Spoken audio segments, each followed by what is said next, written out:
I am Sean A. Rusin, soon to be first-time author.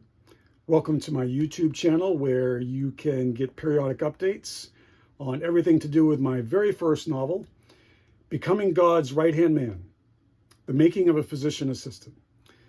This video today is about the concept, why this book had to happen, why it's so important, and how I know it'll help thousands of those contemplating a career in healthcare make a decision.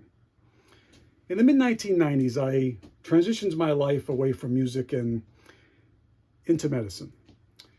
The how and why, as you might guess, is in the book. But it was really a series of novels that I read by Dr. Robert Marion, Learning to Play God, The Intern Blues, and his third one, Rotations, as well as a PBS Nova documentary, The Making of a Doctor, that helped me make my decision into wanting to become a physician assistant. These three novels described in great detail what it was like to go through medical school and then complete an internship.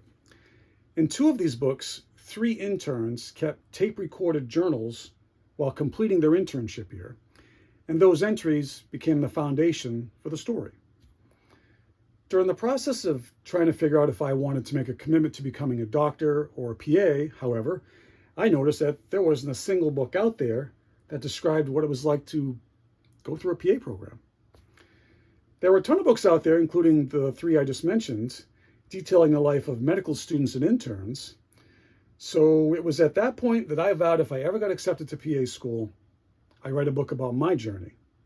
I would write the book that I so badly wanted and needed to read. And surely if I wanted to read such a book, thousands of others would want to do the same.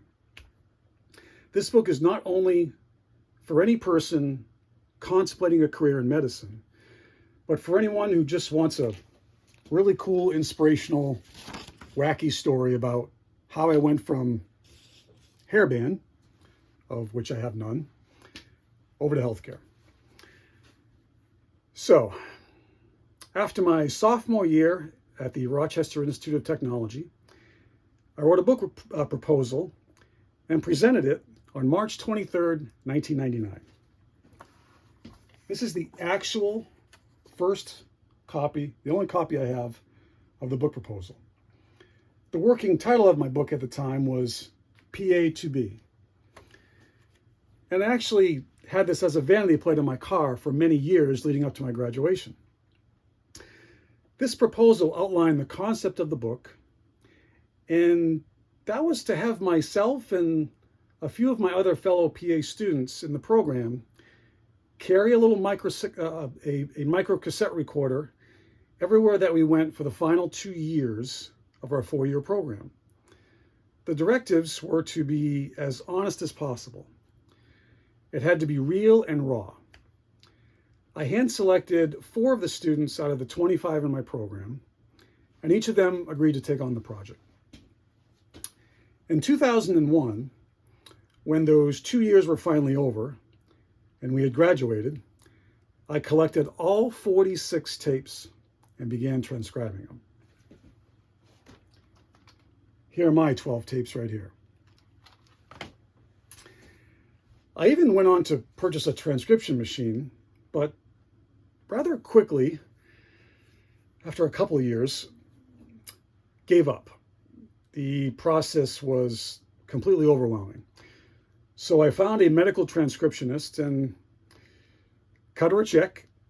And eventually, many months later, in 2006, she handed me nearly 900 pages of Microsoft Word documents from all those tapes, the equivalent of 130 hours of spoken word. The task of reviewing and editing those 900 pages of material was daunting. I quite literally spent a couple of years just reading the transcriptions of the other students' journals first. By the end, unfortunately, I recognized that the content they had recorded wasn't quite what I had hoped for. It wasn't until I finally read my own personal entries that I realized I had everything I needed for a book. It was exactly what I wanted. It was raw, it was emotional, and it was brutally honest. So I took these 270 pages of my own personal transcribed entries and got out my red pen. Once I had an edited draft, I signed up for a Harvard Medical School conference titled Getting Published in the Medical Field. During that conference, I was able to do a 3-minute book pitch in front of about 400 attendees, which included publishers and editors from all of the major publishing companies from all around the country. That presentation was met with overwhelming interest, and 2 of the publishers actually sought me out afterwards and gave me their business cards. This provided me with an immense amount of confidence and momentum, but within weeks of that conference, my second child was born, my daughter. I also went through a couple of job changes in a very short period of time. So this project got shelved for the next 15 years. What happened next, I have absolutely no explanation for. On October 4th, 2022, after a renal cell cancer diagnosis, I had part of my right kidney out. And upon awakening from anesthesia, it was silent, with the only sound coming from the overhead light. I stared at it. Warm from the freshly heated blankets covered me from head to toe. And lying there, I just had this incredible urge to get home. But I didn't know why. I just knew I had to get there. I kept pleading with the nurses to let me walk and take this IV out and take out my catheter. And every hour I asked, when is the doctor going to come discharge me? After 23 hours, I was finally granted my wheelchair ride to the exit. Within the first hour of being home, I came down into the basement, and I don't know why, and I walked by this bookshelf. And my eyes focused to the bottom of the bookshelf to the 3-ring binder that I had put there 15 years ago. It contained the 270 pages of my transcribed final 2 years of PA school. What it lacked, however, was the crazy path on how I got from point A to point B, which in my eyes is a really weirdly inspirational story worthy to tell. And I hope that many others, thousands, tens of thousands, for years to come, will also find value in it.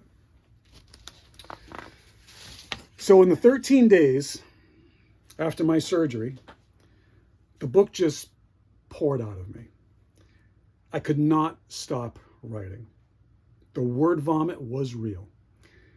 By the end of that 13th day, I had written over 29,000 words. And suddenly I knew this 27-year project was going to get completed.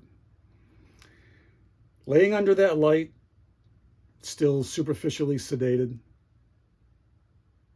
knowing how lucky I was, at peace, the entire book mapped itself out in my head. I just had to get it to my fingertips. And that's why I needed to get home as fast as possible. So, there's the concept. That's probably the guts of my prologue. I've created a calendar of deadlines, which goes between now and January 3rd, which is the day that I hope my final manuscript will finally be completed. I just set up a new email account. It's sort of a play on my middle name, which is my dad's name, Arthur. My full name is Sean Arthur Rusin. My new email address for everything related to writing is Sean Author Rusin at yahoo.com. So thanks for checking out this video on my new YouTube channel. Please consider subscribing for future updates. And as always, your support is greatly appreciated. Thank you.